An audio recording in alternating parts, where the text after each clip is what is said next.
What's going on, guys? It's Michael MGF, and today I'm going to be doing a review on the brand new LEGO Star Wars R2-D2. This is R2-D2 is obviously an Ultimate Collector's Edition R2-D2. The set number is 10225. It is ages 16 and up, and it has 2,127 pieces. So, this set review is a little late. I planned on getting it up Tuesday, but it didn't exactly happen due to my unreasonable schedule. But anyway, the box is actually pretty cool. As you can see, it's basically a shot of R2-D2 on the Tantive 4, and yeah. So here is the corner of the box there. It shows basically the measurements of the actual R2-D2 set. And then the side here, it has different angles of the set. And I have to admit, this set is really awesome. And as you can see here, this is the back. And for whatever reason, they have them on Geonosis. And then, there's that. So, there is a look at the box for this monstrosity. Actually, here's the top. So, yeah. There's the box. Now, let's get on to this insanely awesome set, especially for me, and hopefully a lot of you. Alright, so, before we get on to R2-D2 himself, let's get on to the informational board that he does include. And by the way, guys, I didn't mention a second ago, but this one does retail for $180 US dollars. So, I just want to point that out. It's obviously important. Anyway, here is the informational board that each Ultimate Collector Series set includes, and this one is R2-D2. The manufacturer is Industrial Automaton. The model is an R2 series astromech droid. Primary function, navigation and repair. His height is 1.09 meters. His equipment is a holographic projector, spacecraft linkage and control arms, universal computer interface, arm, and a buzzsaw. His primary sensor color is red. So, here's a better look at that. And then you do get the R2-D2 minifigure to compare to the UCS R2-D2 himself. So I have shown this figure, this little R2-D2, countless times in past reviews, so I don't think it's really needed. But there's a look at him. Let's go ahead and put that aside.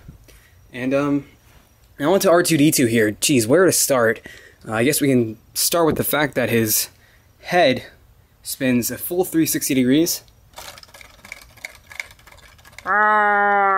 And he does have two opening flaps here.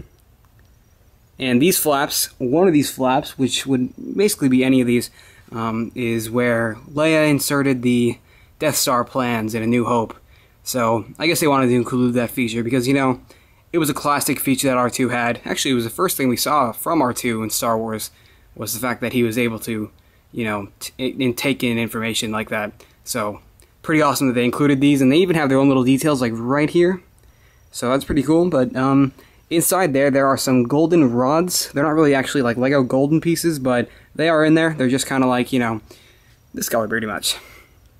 So those close up, and then we have extra details around here. He even includes one of his acoustic signalers and one of his ventilation ports, which is really cool. And as you can see, there is his sensory light right there, his holographic projector, and this thing is barely posable, but you can turn it. His eye is actually, you know, the whole piece that holds his eye can bend a little bit, and as you can see, his eye is pretty much just one of these pieces, and a light blue translucent stud. Put it on there, and R2 has his eye.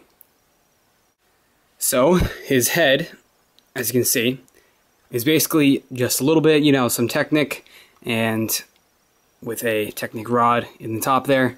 And then here is a look at the interior of his dome. And it's really cool how they put this together. Really awesome, and I definitely enjoyed building it and the outcome. I mean, it's just really cool how they used all of the flat pieces to build up and make it look rounded, and it's just very, very cool. and the details are outstandingly accurate. So that base pretty much just goes on just like this, and he's ready to go. As you can see, he does feature where his jet ports should be. As you can see here, his jets should be here, but they're unfortunately not exactly there. Something else that's really cool is he also does feature his politerary sink, and he has some extra vents here and underneath his leg right there. And as you can see down here, he does have his power bus cables right there, and those connect into some canisters there, which are pretty much attached to his leg, and those are extremely accurate and definitely cool. And then as you can see, he does also feature his jet propulsion barbines here, but unfortunately there are no jets actually in there. So that would be awesome if LEGO was able to include that, but they can only do so much, so can't blame them. But it is definitely really detailed how they use the vent pieces, and it's just really cool. And I especially like this detail here. And you got even more detail here with his interface pulse stabilizers. And then we're gonna turn him around a bit. And now I'm gonna show you how exactly his computer interface, tools come out, and also his buzzsaw. So basically the way this works is open up each flap, and by the way, that's a very nice detail there as well. So basically you open up each one of his flaps here. Same for this one. And when you do look in there, there is some colorful pieces and Technic exposed. So that's a little bit of a downside, since you do actually see those things when you open them up.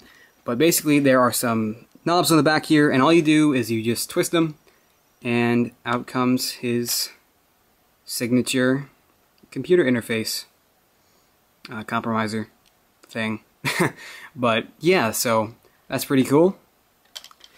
And here's a look at it from the front. Can't even feel for it now. Basically, you just turn it, and there it is. So pretty awesome. Turn it around a little bit more.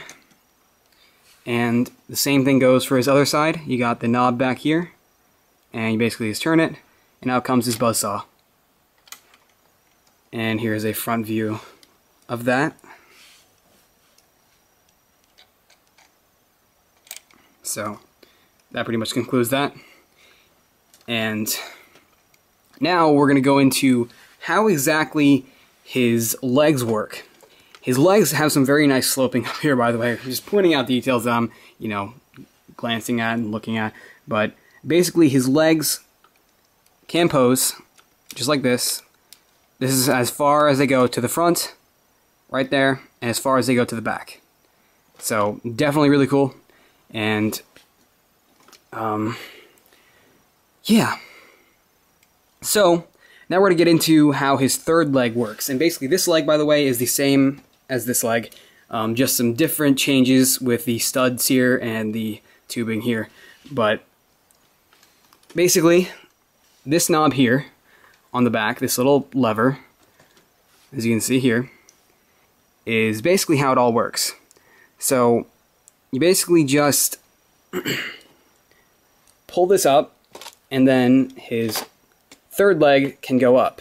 Now if you want it to stay in that position, you'd not only have to move R2 in a position where he can stand on his two legs just like that, but you also have to pull it up pretty much. So yeah, and to drop it down, you just pull down the lever, and then down comes his third leg. So that's pretty much how that works. So up is pretty much the leg will stay, and down his leg will not stay. So you're going to want to have it, up if you want him to be in, this position. And if it's not up, as you can see, he'll just tumble over. So you have to basically lift him up a bit, pull that lever up, and actually pull it down, and he'll stay, if he will get in the right position for me. So let's take a closer look at the back of this awesome R2-D2. So right here we have the knob to control his universal computer interface arm, and the knob to control his buzzsaw. So I already showed you how those work, but anyway, as you can see, he does have his quick fuel release system latches on both sides here. And let me give you a closer look at one of those. Actually, if I am to do that, it would involve removing the tubing, but I'll do it anyway. So basically, as you can see, his tubes are attached to those, and yeah, so here's a closer look at one of those. So it's pretty cool. Okay, so now let's just take a look at his dome a little bit more. As you can see, he does have the accurate coloring and the accurate designs, and he does have some lights on the back here, translucent green and red pieces. So yeah, then right there he has another holographic projector, if I'm not mistaken, and then pretty sure that acts as a light. So many details on R2 that you'd never really care about that are so important, especially when reviewing his character in detail. But he also has a light here, and the dome shape is just very cool. The way they did it, they used 1x4 flats, 1x2 flats, 1x6 flats, 1x8 flats, 2x8 bricks, and just all kinds of different pieces to assemble his dome, and it worked out magnificently. Okay, so let's do a 360 of R2-D2. So let's just turn him around.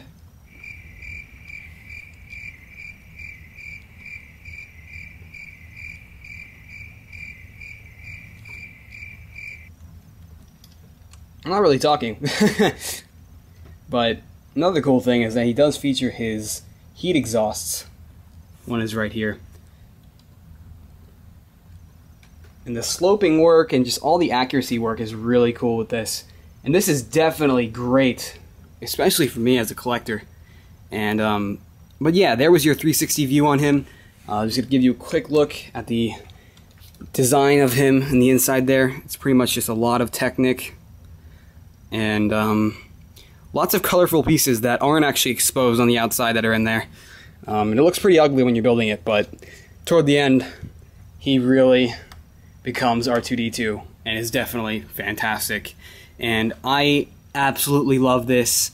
And me being a collector of not only Lego, and, but action figures and collectibles, this is ideal. I mean, an R2-D2 in Lego.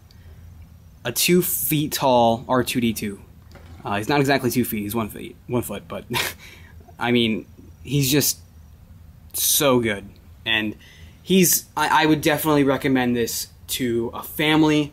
It's a great build, and not exactly for play, because the legs can get messed up fairly easily, and he does have the smooth 2x2 pieces there, the circular pieces.